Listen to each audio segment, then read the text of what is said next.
पूरा लोकल।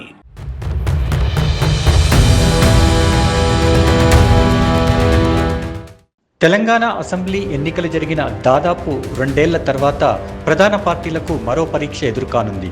అదే జూబ్లీహిల్స్ అసెంబ్లీ ఉప ఎన్నిక. ఇక్కడ జరగబోయే ఎన్నిక కాంగ్రెస్, బీఆర్ఎస్, బీజేపీలకు సవాలుగా మారుతుందని చెప్పొచ్చు. ముఖ్యంగా బీఆర్ఎస్కు ఇంకా ఎక్కువ కీలకం కానుంది. ఎందుకంటే ఇది ఆ పార్టీ ఉనికినే ప్రశ్నించే ఎన్నిక కానుంది. అందున సిట్టింగ్ సీట్ కాబట్టి గెలవకుంటే ఇక భవిష్యత్తు ఇంకా కష్టమయ్యే పరిస్థితి ఉంటుంది. అసెంబ్లీ ఎన్నికల్లో ఓడిన తర్వాత బీఆర్ఎస్కు పార్లమెంటు ఎన్నికలు మరింత చేదు అనుభవాన్ని మిగిల్చాయి. ఒక్క సీట్లో కూడా గెలవకపోవడం ఆ పార్టీకి మింగుడు పడలేదు. ఆ తర్వాత జరిగిన ఎమ్మెల్సీ ఎన్నికల్లో అసలు పోటీ కూడా చేయకపోవడంతో బీఆర్ఎస్ భవిష్యత్తు ఏంటి అన్న ప్రశ్న వచ్చింది. ఓడిపోతామన్న భయంతోనే పోటీ చేయలేదన్న విమర్శలు కూడా వచ్చాయి.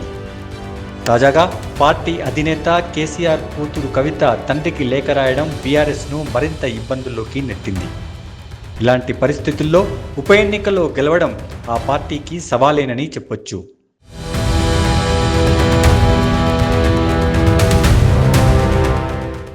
ఇక అధికార కాంగ్రెస్ కూడా దీనిని ప్రతిష్టాత్మకంగా తీసుకుంటోంది.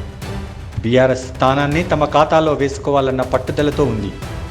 పార్టీ టికెట్లను ఆశిస్తున్న నేతల బలాబలాలు, పాపులారిటీ తదితర అంశాలపై క్షేత్రస్థాయిలో అంతర్గత సర్వే నిర్వహిస్తోంది. గతంలో పోటీ చేసి ఓడిపోయిన మాజీ క్రికెటర్ అజారుద్దీన్ టికెట్ తనకే దక్కుతుందన్న ధీమాను వ్యక్తం చేస్తున్నారు. అయితే సర్వేల ఆధారంగానే అధిష్టానం టికెట్ ఖరారు చేస్తుందని టీపీసీసీ అధ్యక్షుడు మహేష్ కుమార్ గౌడ్ ఇప్పటికే ప్రకటించారు. అలాగే నియోజకవర్గంలో పార్టీల బలాబలాలను తెలుసుకునేందుకు కాంగ్రెస్ ప్రయత్నాలు మొదలుపెట్టింది. బీఆర్ఎస్ ఏ ప్రాంతంలో బలంగా ఉంది, ఎక్కడ బలహీనంగా ఉందో ఆరా తీస్తుంది. గతంలో కంటోన్మెంట్ ఉప ఎన్నికలో గెలవడంతో ఇప్పుడు జూబ్లీహిల్స్ ఉప ఎన్నికలో కూడా గెలవాలని ఆ పార్టీ ప్రయత్నిస్తోంది.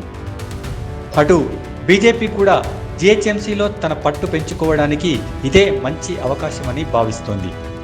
బీఆర్ఎస్ను ఓడిస్తే ఇక కాంగ్రెస్కు తామే ప్రత్యామ్నాయం అన్న సంకేతం ఇవ్వడానికి కూడా ఈ ఎన్నికలో గెలుపు ముఖ్యమన్న ఆలోచనతో ఉంది. ఇందుకోసం ఆ పార్టీ కూడా బలమైన అభ్యర్థి కోసం అన్వేషిస్తోంది. అయితే నియోజకవర్గంలో మైనారిటీ ఓట్లే ఎన్నికల్లో కీలకం కానున్నాయి.